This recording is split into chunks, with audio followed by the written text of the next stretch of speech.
The coup was to rescue Nigeria from the abysmal depth and rescue the masses from humiliating oppression by a few people who held Nigeria by the jugular. My answer is no. As long as we say the coup, as though only one coup happened between 15th and 16th of January, my answer will be no. But if we agree that we had more than one coup, then my answer could be yes. The revolutionary coup had a goal. You see that goal in the book by Obasanjo. The book is called Nzeogwu. You see that goal in the book by Ademoyega. The book is called Why We Struck. They were revolutionary. They had a vision. I don't agree with how they carried it out, but I get why they did what they did. But the coup of 66 was not just about them. As a matter of fact, they were just willing tools in the hands of Ironsi, Ifajuna, and the rest of the group. They wanted domination. They wanted ethnic domination of Nigeria. I am not missing words. That's what happened. And we've had this session here before. If you want to know that, read the book by Shehu Shagari, Beckon to Serve, and also read the book by Ademoyega again. Compare and contrast, and you see the gap or the gaps. The other books, like the Nigerian Civil War by John Nzeogwu, or something that can also help. The point I'm trying to make is that this idea that, they had this coup to change Nigeria, and I've listened to elders talk. All of them seem to say it that way, and I'm wondering, see, because there are some things you can't just say because you don't want to hurt people. So this is what I try to do. I don't know. I think I succeed at it. I will say the truth, but I'll say it gently or respectfully. But this thing where you will not say the truth because the person will feel hurt, I think is one of the problems of Nigeria. Because the person now doesn't feel hurt. You're not saying the truth. You are good. But guess what? The person then tells his child or children that you, who didn't say anything, you did something that he did. His children then grow up and talk to your children that they did something wrong to their parents. Your children now have to live their lives apologizing for what the other people's parents actually did to their own parents. So you see why you cannot say, because I want you to feel good, I won't talk about it. Knowing that this person will eventually talk to, that's Nigeria's history. The Igbos have told their children that Nigeria did something to them, which was actually what they did to Nigeria. The children who are innocent are angry with Nigeria. And when we say Nigeria now, it's not just the entity, we're talking about with Nigerians, thinking that those people's parents did something wrong to them. Now we are growing up and having to apologize. So no, it wasn't a coup to change Nigeria. It was a coup to change Nigeria. It wasn't a coup to give Nigeria something better. It was a coup to give an ethnic group an undeserved edge over others in Nigeria. That's what happened. And sadly for Nzeogwu and Ademoyega, they were part of the one that Obasanjo described as the revolutionary coup. Those ones were trying to change Nigeria, but the other guys were trying to change Nigeria for their own sake, and they succeeded. Let me tell you something. Regardless of the success of Nzeogwu, the person who succeeded ultimately was Ironsi, and the people who succeeded ultimately were Igbos, at least for 6 months. This is the sad part. Let me tell you what's really sad. All of that for 6 months. The lives lost, the schemings, the lies, the treachery, the betrayal, all this terrible thing for 6 months. It's 6. It's January to July. 6 months and 13 days. All of the schemings. Like I said, the scheming did not start in 65, it started in 44. And that scheming worked, especially from 60 to 64. Those 4 years, it worked perfectly. They now had to regroup and come up with a better agenda. That agenda was now what culminated in what we had on January 15th. 16 was when they got in power, and then in 6 months it was all over. Guys,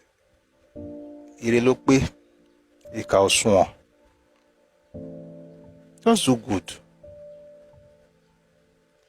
Now, after those 6 months, the ethnic group have now been crying. This is 2025. Next year, we'll make it 60 years.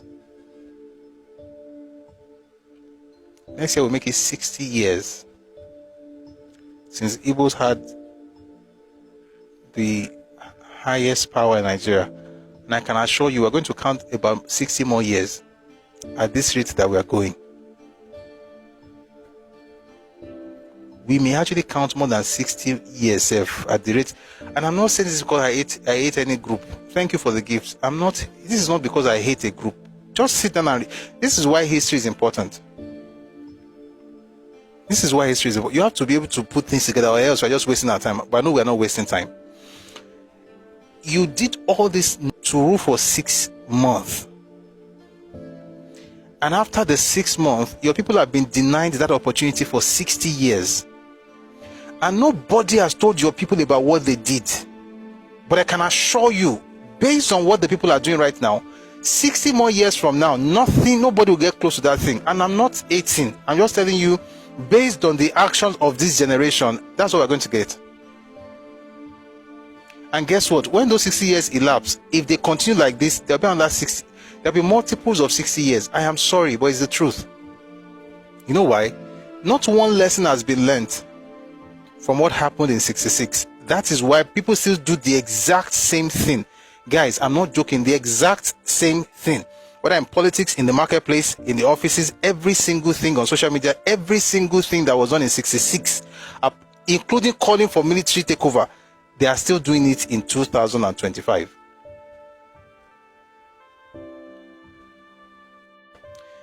If you are a thinking person from the Southeast, you will pause and think about what I'm saying. But if you like, insult me. When people shout, I watched a video 2 days ago, an elderly man.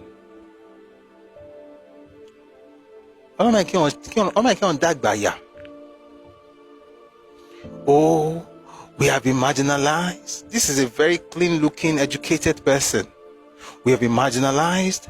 The Igbo people have gone through this. This has happened to us. Look at what has happened. This is what Nigeria has done to us. I watched one, I watched two, and not one of them ever claimed responsibility for anything that the Igbo people ever did to Nigeria. Listen, what happened was, to not make matters worse, let me tell you what's painful to me. Like I always say, it's because the young Igbo people I say these things. I will pause a reading to talk to Igbo. I'm not really talking to the elders in Igbo land. Those ones are already far gone. I'm thinking about younger ones who may listen to this. You see, the issue is, Peter Obi was close. So what would have happened, really, is that if he had tried again, even if he failed, and just have that statesman, behave like a statesman, right? Like, for all the errors of Buhari, the worst he did was go to court. He wasn't going everywhere talking like basket mouth. Basket mouth, not the comedian, not the phrase basket mouth. He tried the first time, 2003, he failed. He tried in 2007, he failed. He tried in 2011, he failed. He changed his strategy. Tried in 2015, he won. Peter Obi could have had that opportunity. He failed the first time, but was close. 6 million is not a mean feat. Yes, emotion, he used religion, he wanted to destroy Yoruba politics and everything. But with all the things Isha did, he got 6 million votes. If he had maintained that level of the vision for Nigeria and just stop being clannish, but you can't remove that from him, Sha. He could have tried again this next election, and he will not win, by the way, no matter what he does. Even if he did the right thing, he still will not win. I can assure you, Peter Obi cannot win. At least not now. But he had a chance. If he does it again and again, eventually he would have won. Or even if he did not win, he would have either become, let me tell you what would have happened. Let's go deep into this. This election, 2023 to 2027, we have President Tinubu. 2027 to 2031, by the grace of God, we'll have him again. After him, you now have 8 years of the North, right? Peter will be very old by then. But he would have been able to become a major force. And what we would have done is that he would be able to take a person and say, you do it, and people will listen to him. If that man brings the most serious person, I cannot listen now, because the things that have come out now has even made it worse. He would have become like a voice, not in the East, in Nigeria, but it can also be for the East. And then it will not happen now. Let me even tell you something. Now, let me tell you what is going to happen now. What's going to happen now is that because people lost once, the closest they ever came, once they lost, they now chose the stupid way of insulting everybody. Talk about Tinubu, he's your president. Criticize him if you have issues with him. No, you must insult Yoruba people. Now, insult everybody. Many of the people that supported your movement were Yoruba people. That's how you won Lagos. You saw their father. You saw them. When your guy now say he wants to join coalition, I want to ask you a question. Who's going to stop for him? Is there article that will drop for him? Or Erufai? He's not going to Fakale. Okay. Let's even say that happens. President Tinubu is the incumbent. He's going to win. So you're going to have him till 2031. From 2031 to 2039, you're going to have a Northerner, inshallah. All things being equal, ceteris paribus. From 2027 to 2031, 2039. From 2039, add 8 years to 2047, you're going to have somebody either from the south or the southwest.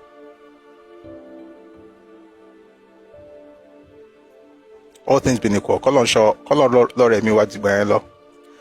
2047 to 2055, you're going to have a Northerner. All things being equal. From 2055 to 2063, you're going to have a Southwesterner or a Southerner. You know why? Because lessons are not learned and mistakes are being repeated. Therefore, you get the exact same results. When we hear southern politics, southern votes today, nobody thinks of the southeast. Which is why I laughed when Nzeogwu said to President Tinubu that he must have a meeting with Nnamdi Kanu or else they will not vote for him in the southeast. Me, I was like, Shakin Shebiora. Bekele. You did not vote for him the first time, he won. You gave about 90% of your votes to your person, he won. What's the leverage you have? What do you have to tell him? Like, what's the electoral value you possess that will make him listen to you? That's what happens when you vote as a bloc.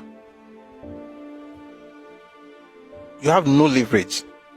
If he ever has any, number one, there's no need for any meeting. That's a waste of time. But if he ever does anything for people in the southeast, he did it because he's a good man and he's being fair, which is what he should do.